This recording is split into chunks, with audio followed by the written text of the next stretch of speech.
हम जब भगवान को भोग चढ़ाते हैं तो फिर भोग चढ़ने के बाद हमारा चढ़ाया हुआ भोग मतलब कि प्रसाद वैसा का वैसा क्यों होता है, उसमें से कुछ कम क्यों नहीं होता।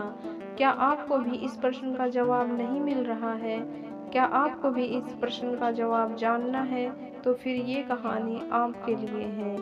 एक दिन एक लड़के ने क्लास में अपने शिक्षक से प्रश्न किया कि गुरुजी, हम भगवान को भोग चढ़ाते हैं तो फिर उस भोग में से भगवान कुछ भी क्यों नहीं लेते हैं?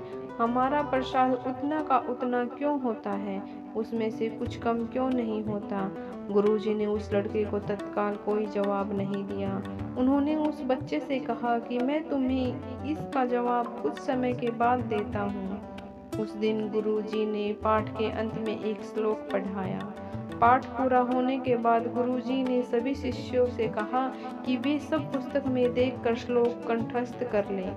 करीब 1 घंटे बाद गुरु ने प्रश्न करने वाले शिष्य से पूछा कि उसे श्लोक कंठस्थ हुआ कि नहीं।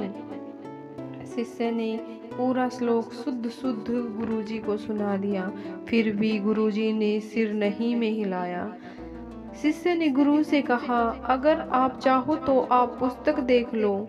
श्लोक बिल्कुल वैसा का वैसा मैंने सुनाया है जैसा कि पुस्तक में है। गुरु ने पुस्तक दिखाते हुए कहा, श्लोक तो पुस्तक में ही है, तो तुम्हें याद कैसे हो गया? शिष्य ने कुछ नहीं कहा।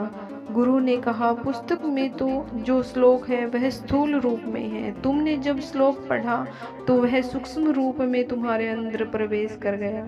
उसी सूक्ष्म रूप में वह तुम्हारे मन में रहता है। इतना ही नहीं, जब तुमने इसको पढ़कर कंठस्थ कर दिया तब भी पुस्तक के स्थूल रूप में श्लोक में कोई कमी नहीं आई।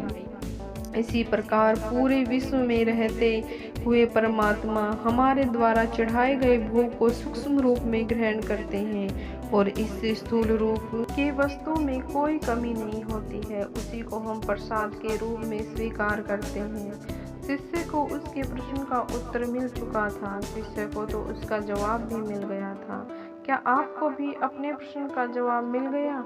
हमें कमेंट बॉक्स में ज़रूर बताना। और ऐसी जानकारी के लिए हमारे चैनल को लाइक करना, सब्सक्राइब करना। आपको ये कहानी कैसी लगी कमेंट बॉक्स में ज़रूर बताना। धन्यवाद।